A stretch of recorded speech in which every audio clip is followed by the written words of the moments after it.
Alright, we are given an example or a problem where we have two very long wires that are 3 centimeters apart. And we have a point P, which I assume is positive, that is 1.0 centimeters from the top wire. And we are given the linear charge density, written as lambda, which is positive 5.0 times 10 to the negative 5 coulombs per meters for the top wire, and the bottom wire is also positive 5 times 10 to the negative 5 coulombs per meter. So we have two parts to this problem. The first part is to find the direction of the E field at P. So how could we find the direction of E field at P? Well,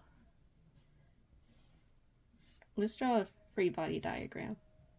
So if I were to draw a charge here, here, and here, and here, and charges here, here, and here, if you're wondering why they're both positive, it's because the linear charge density says it's positive.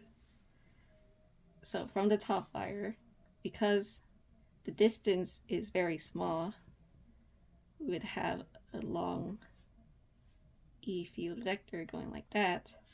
From that one we go like that. This one we go like that. That one we go like that. This is all the E top.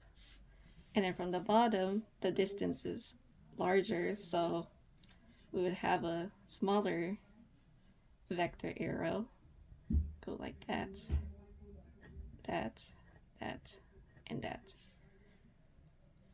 Now, if you were to add all the bottom ones up, I'm going to pick these two. If you were to add these, like so, it results in an arrow going up like that.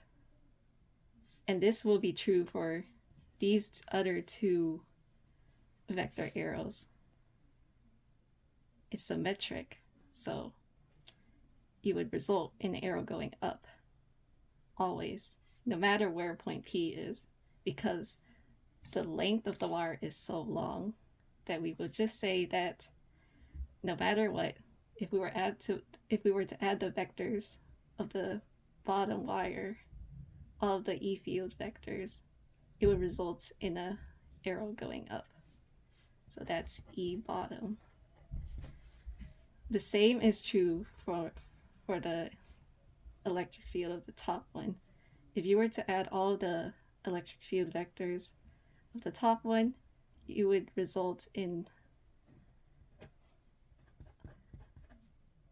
a E field vector that goes straight down. So this is our free body diagram for E bottom and E top on point P. And if you were to add these to get EP, you would get this because of vector addition. So the direction of the electric field would be down. Now we need to solve for the magnitude of the electric field at P. We already solved the electric field of P right here, but we don't have the values of it. And to find the values, we use the linear charge or the line of charge equation 2k lambda over r. We replace q over L of the original equation and just replaced it with the linear charge density. Now, what do we do with this equation? Well,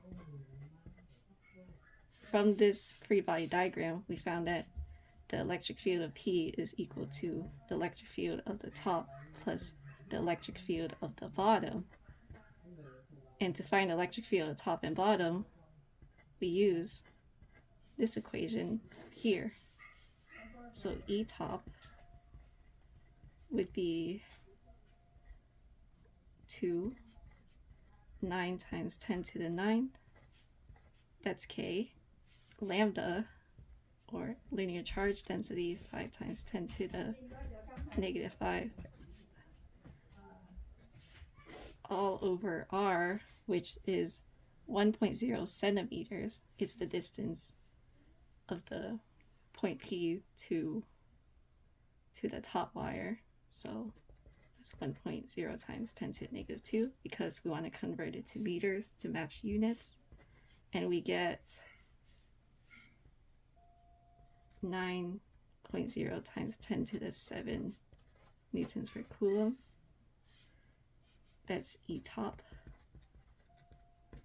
And E bottom, we do the same thing, except the distance is different.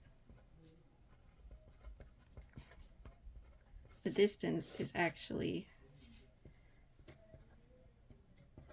2.0 centimeters, since the distance between is 3 and from the top to P is 1, then that means from the bottom to P is 2.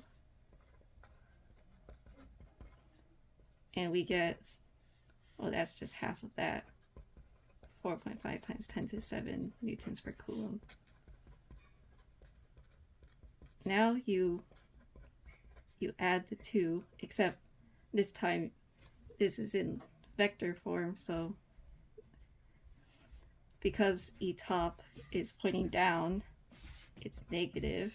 If I were to make like a coordinate system where negative is down, it would be negative 9.0 times 10 to the 7 plus, and the electric field at the bottom on P is 4.5 times 10 to the 7.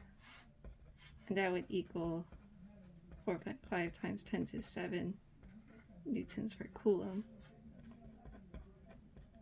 Negative. But we want the magnitude, so we absolute value it. And we get 4.5 times 10 to the 7 newtons per coulomb as our magnitude for the electric field at P.